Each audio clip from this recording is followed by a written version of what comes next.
In the vast expanse of ancient West Asia, Cyrus the Great was now the king of a nascent Persian Empire and stood as a colossus, ruler of lands stretching far and wide.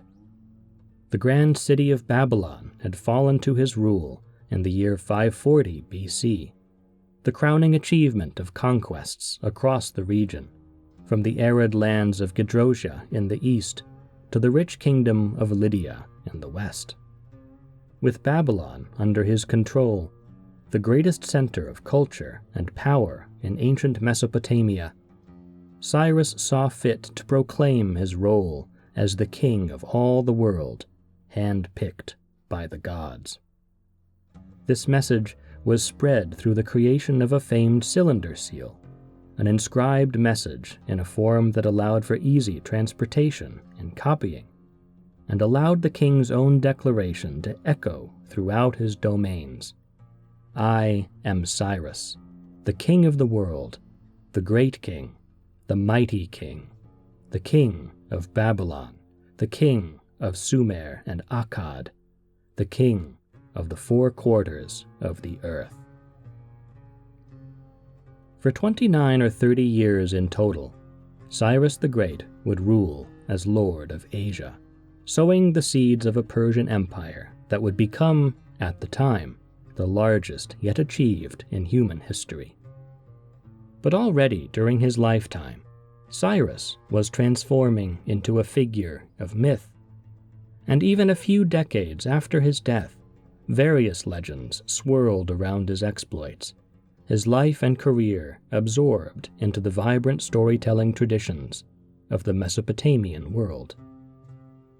The tale of his birth and rise to power, related most fully by the Greek historian Herodotus, writing roughly a century after Cyrus's death, is steeped in the conventions and symbolism of heroic mythology. And his death, too, in the year 530 BC, was retold in several unique versions. Perhaps Cyrus received a mortal wound in battle, or perhaps he died peacefully in his capital city, surrounded by his loyal family and courtiers. The historian Herodotus claims to know many different stories about Cyrus's end, but there was one he deemed, in his words, most believable, which he goes on to tell. And this tale of how Cyrus, king of the world, met his demise, would go on to become one of antiquity's most famous stories of ambition, deception, and revenge.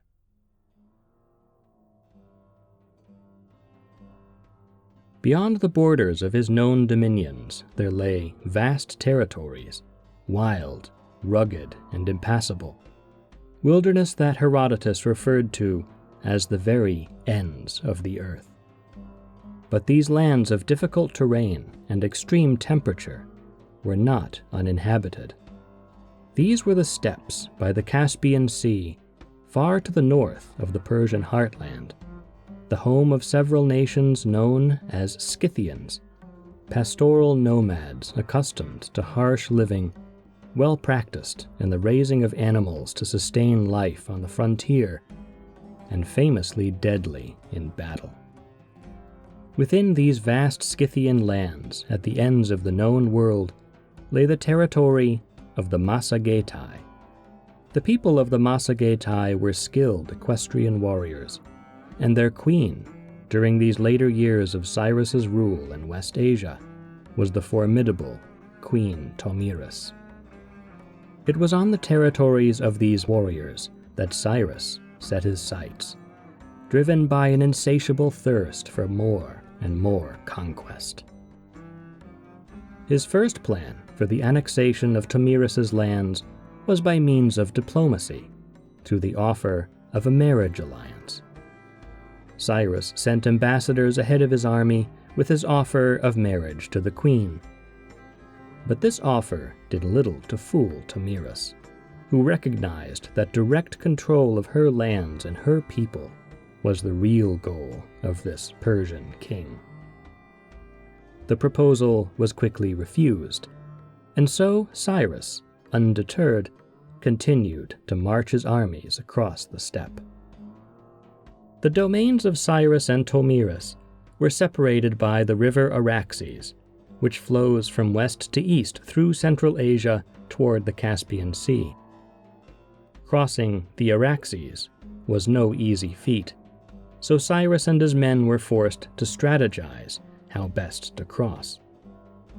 They ultimately decided to construct a floating bridge using boats and rafts bound together. This floating pontoon bridge would enable Cyrus to transport his entire army in large groups that could be ready for battle on the opposite bank without delay. And while Cyrus was overseeing the construction of this bridge, Tomyris sent an embassy with a message of caution, urging Cyrus to give up his designs upon her kingdom and return to his own, content with all that he rules. And she, in turn, must be allowed to rule the lands that are hers. If the crossing of the Araxes did not stop, there would be war between them. Tomyris knew that it was unlikely for a king like Cyrus, so driven by the pride of past victories, to accept this word of caution, and so she prepared another proposal. She told Cyrus that she would agree to withdraw all her armies 3 days' march away from the river, so Cyrus's army could cross safely and prepare for a fair battle.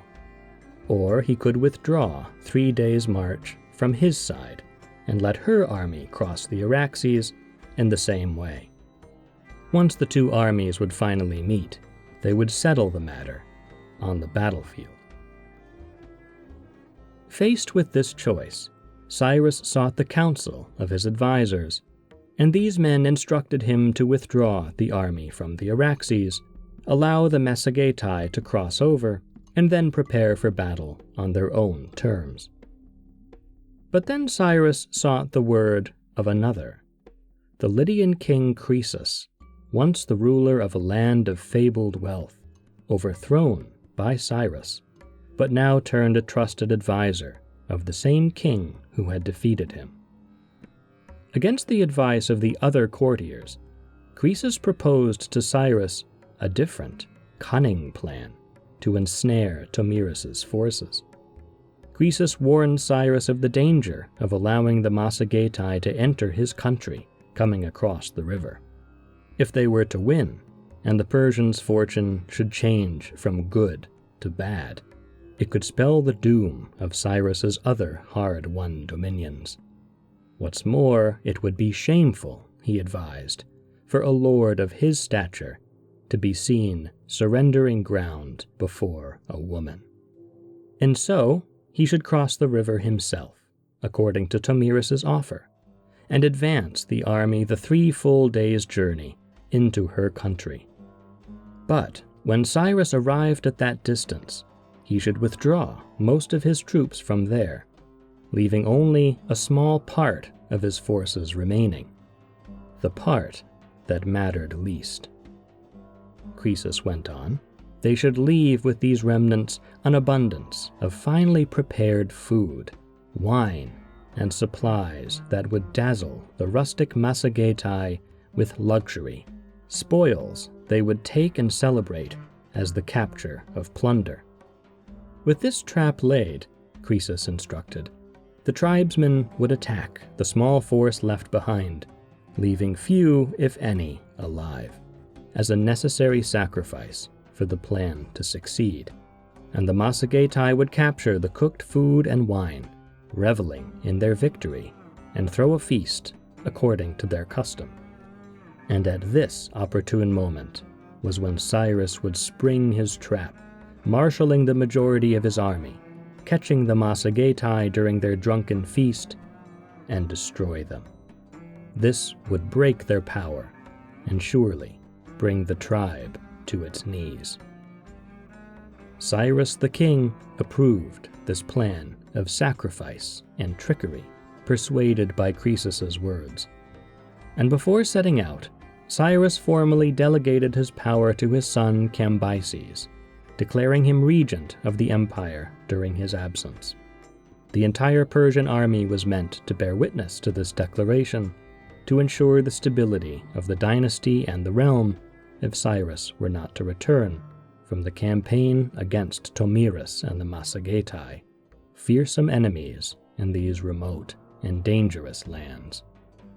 Cyrus entrusted Cambyses' care to the advisor Croesus, and arranged for them and a part of the army to return to their capital of Pasargadae, in the heart of Cyrus's ancestral lands, and he went forth with the great army of Persia, Media, and beyond to carry out the conquest of the steppes. After 3 days' march, the plan was set in place and the trap laid for the Massagetae. As Croesus had foreseen, the enemy horsemen swept through the small camp left behind, slaughtering those who were chosen to remain. And when they took the spoils, they fell into celebrating their victory, full of the fine foods and abundant wine that were meant to ensnare them. And then Cyrus's full forces swept down upon the Massagetae, catching them unawares and devastating them in an easy battle. Among the captives taken, Cyrus discovered the prince of the Massagetae, the son of Tomyris, named Spargaspises. Word reached the queen Tomyris about what had befallen her army and her son, and so she sent a herald to the man she called Bloodthirsty, accusing him of resorting to the worst kind of deceit and trickery to defeat a third of her army, gaining a victory that he owed to the wine he gave her men, not his own valor. She warned him to send back her captive son and leave her lands in peace. If he chose to leave, he would do so with no further attacks from the Massagetae. But if he continued in his course, then she swore by the Almighty Sun, the supreme God of her people, that she would satisfy his thirst for blood by giving him his fill. Cyrus received the message, but paid it no heed, more confident than ever in his guarantee of success, a favor of the gods that had followed him all the days of his life. He did allow Tomyris' son, Spargaspises, to go free, but the young prince, in shame for his defeat, did not wish to return home. As soon as his hands were free, and he had use of a blade, he took his own life on the barren steppe. And so Tomyris now found herself not only the defender, but the avenger of her people and her son. Inflamed with the righteous anger of a queen and a mother, she readied her troops and went forth across the plains to meet Cyrus and the might of Persia on the field of battle. The historian Herodotus describes the battle that took place as the fiercest ever fought outside the Greek world. Countless arrows were fired from one side against the other, but when they had run out, the full might of Cyrus's and Tomyris' armies clashed in a violent contest of hand-to-hand combat across the blood-soaked grasslands. Both sides were evenly matched, neither giving ground. But as the day wore on, fired by fear for their homeland and yearning for revenge, the warrior queen Tomyris and the Massagetae surged forward, and the tide began to turn against Cyrus and the Persians, overwhelmed by a relentless onslaught. The Massagetae would claim the victory, ensuring their freedom for decades to come. And so it was here, amidst the chaos and carnage of this cataclysmic battle at the edges of the world, that Cyrus the Great would meet his end, his body found among the dead when the clamor of war had long faded away. The Massagetae took hold of Cyrus's body and brought it before Tomyris, where the great king would suffer one final humiliation at the hands of a queen who had bested a world conqueror, at the hands of a mother who had lost her son to the war he recklessly brought. Cyrus's body was decapitated, and Tomyris plunged the head into a wineskin she had filled to the brim with human blood. According to Herodotus's tale, as the vengeful queen pushed the head of the Persian king deeper into the blood, Tomyris proclaimed before all, fulfilling her own vow, "I may be alive and have conquered you in battle, but you have destroyed me, when by your own deceit you took my son from me. And just as I told you I would, now I give you your fill of blood."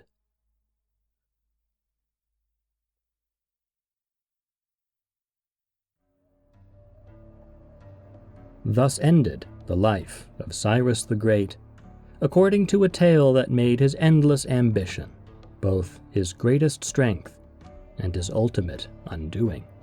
A figure whose own trust in a divine destiny made him the king of the four quarters, but also the victim of a sudden twist of fate. Perhaps, with the Greek storyteller Herodotus, we agree that this story is most worthy of belief, and find here a cautionary tale of underestimating your foes, of reaching too far, of not knowing your own limits.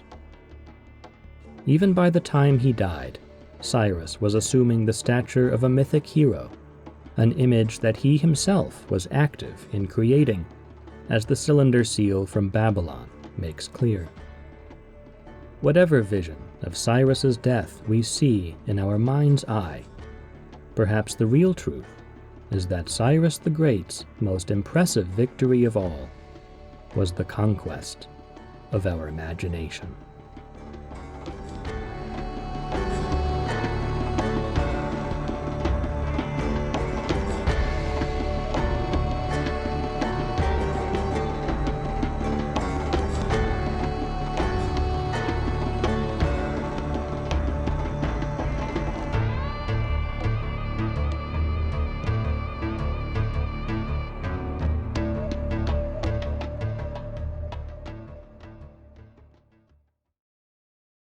So that's the story. Hope you enjoyed that one. And now I want to share here too the bonus commentary track for this story that includes some more historical and cultural stuff related to what we just heard. If you like this one, every story that we've ever done on the channel now has a commentary track just like this to go along with it for the whole back catalog. These are all hosted on a site that's linked in the description for this episode, and it's in every other episode's description now as well. And if you go to the site, you can access and download any of the bonus tracks totally for free, in video form with some visuals, or as an MP3 with just the audio. So here's the commentary track for this story, and I hope you learned something cool.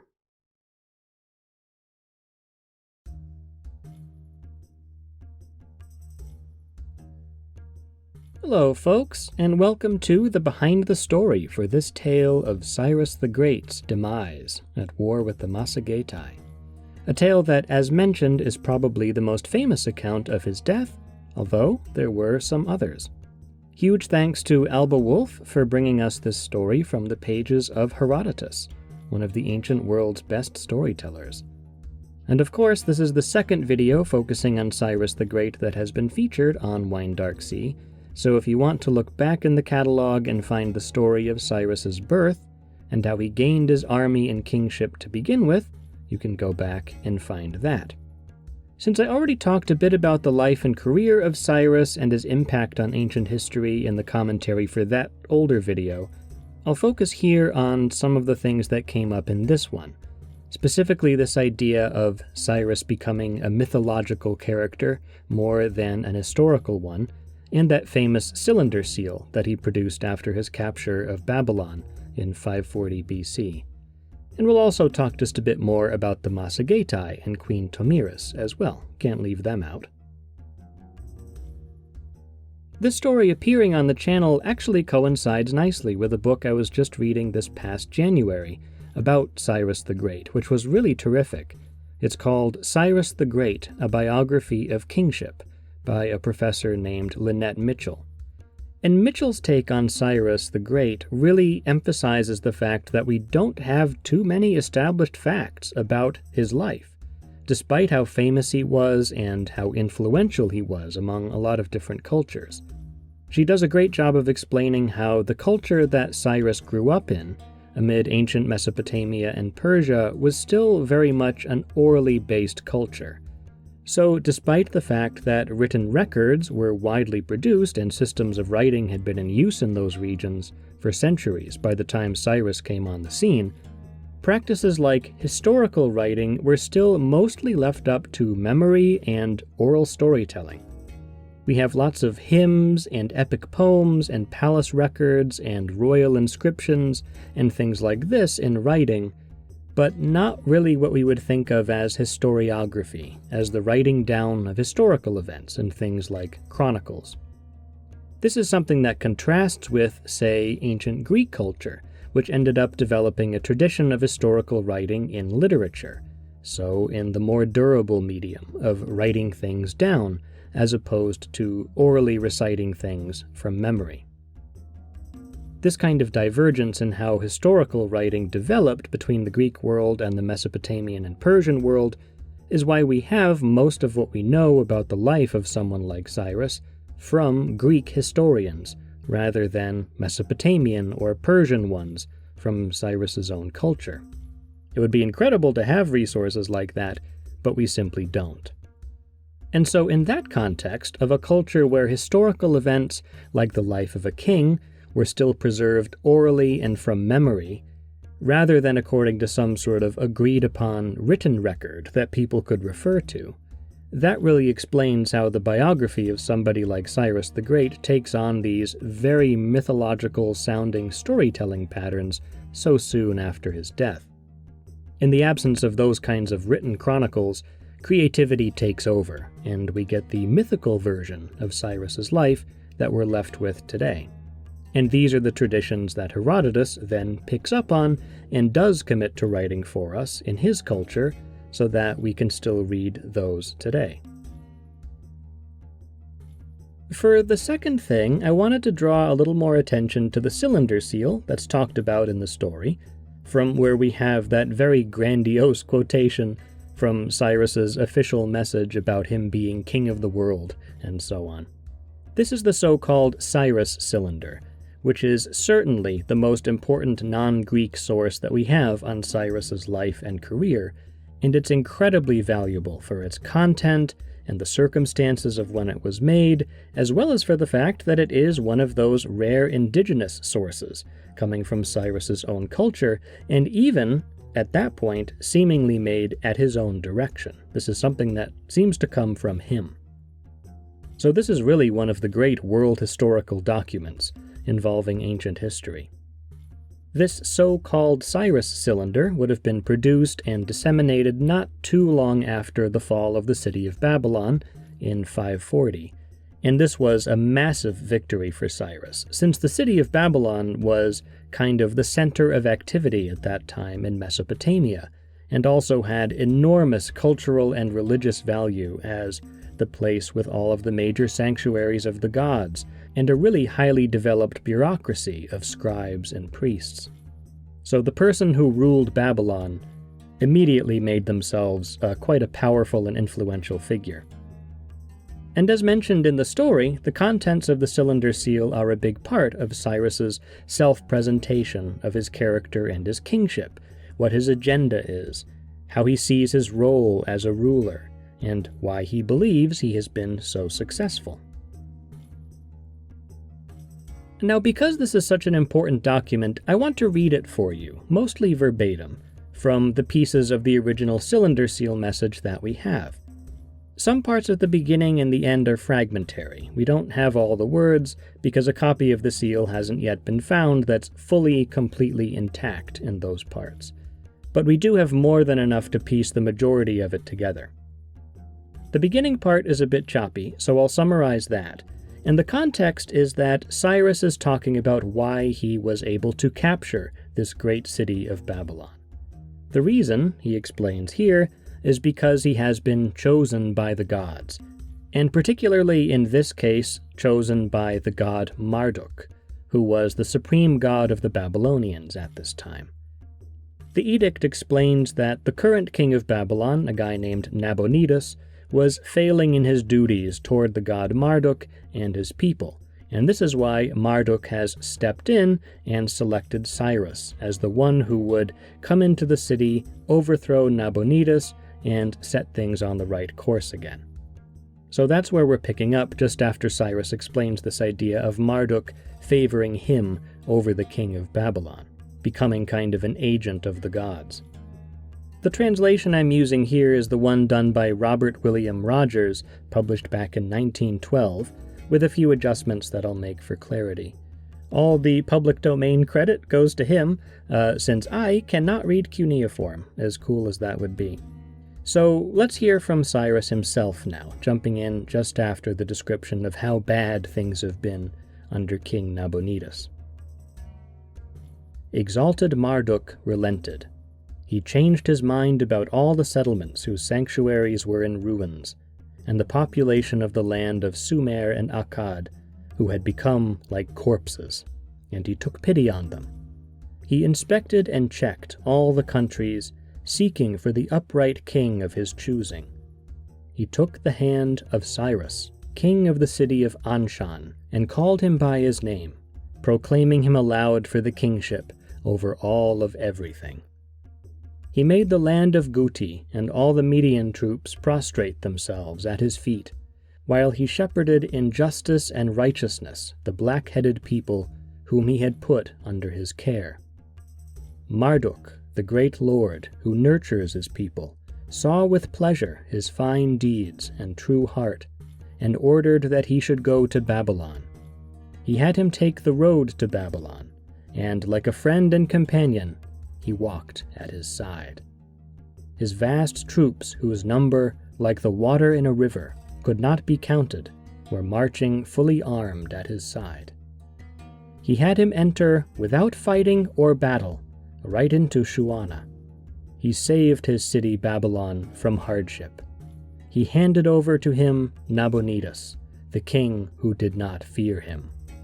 All the people of Babylon, of all Sumer and Akkad, nobles and governors, bowed down before him and kissed his feet, rejoicing over his kingship, and their faces shone. The Lord through whose help all were rescued from death, and who saved them all from distress and hardship, they blessed him sweetly and praised his name. And now we have Cyrus speaking in his own voice. I am Cyrus, king of the world, the great king, the mighty king, king of Babylon, king of Sumer and Akkad, king of the four quarters, son of Cambyses, the great king, king of the city of Anshan, grandson of Cyrus, the great king, king of the city of Anshan, descendant of Teaspes, the great king, king of the city of Anshan, the perpetual seed of kingship, whose reign Marduk and Nabu love, and whose kingship they provide over to their joy. When I went as bringer of peace into Babylon, I found my sovereign residence within the palace amid celebration and rejoicing. Marduk, the great lord, bestowed on me as my destiny the great magnanimity of one who loves Babylon, and I every day sought him out in awe. My vast troops were marching peaceably in Babylon, and the whole of Sumer and Akkad had nothing to fear. I sought the safety of the city of Babylon and all its sanctuaries. As for the population of Babylon, and here it gets a little bit choppy, I soothed their weariness. I freed them from their bonds. Marduk, the great lord, rejoiced at my good deeds, and he pronounced a sweet blessing over me, Cyrus, the king who fears him, and over Cambyses, the son who is my issue, and over all of my troops, that we might live happily in his presence, in well-being. And we'll break off here because then it gets a little bit more fragmentary again. Cyrus talks about all of the tribute that he receives from other kings, and how he's renovating the city and is making it better than ever.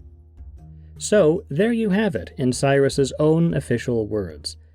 And maybe now you have a better sense of how Cyrus himself played a role in creating this mythologized image of himself and his reign.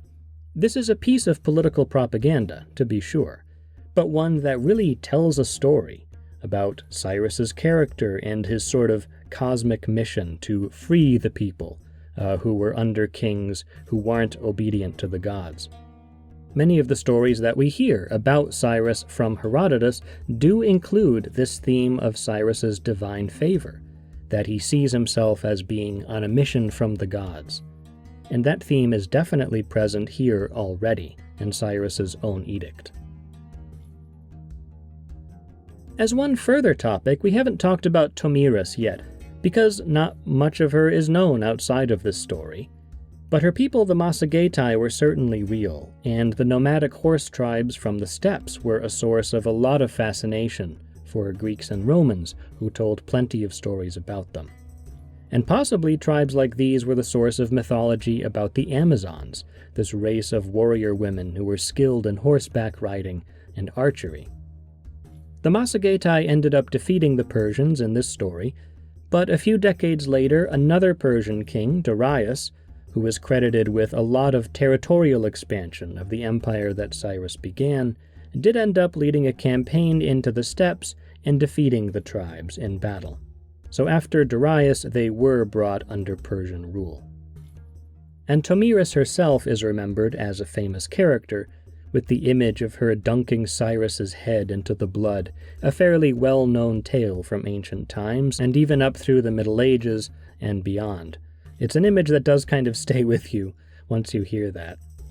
I also want to shout out a movie that came out in 2019 from Kazakhstan called Tomyris, which tells the story of the queen, sort of filling in the gaps in her biography and taking a few liberties from Herodotus' version, but of course culminating in her battle against Cyrus.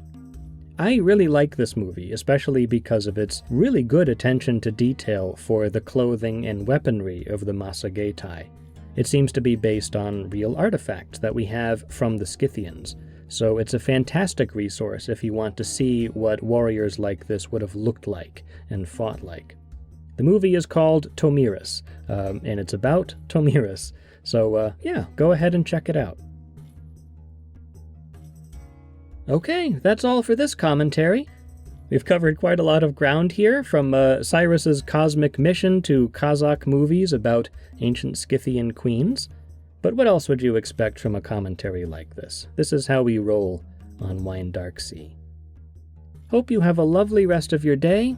Thank you for listening, and remember, whatever your walk of life may be, don't be too bloodthirsty, because you may just get your fill.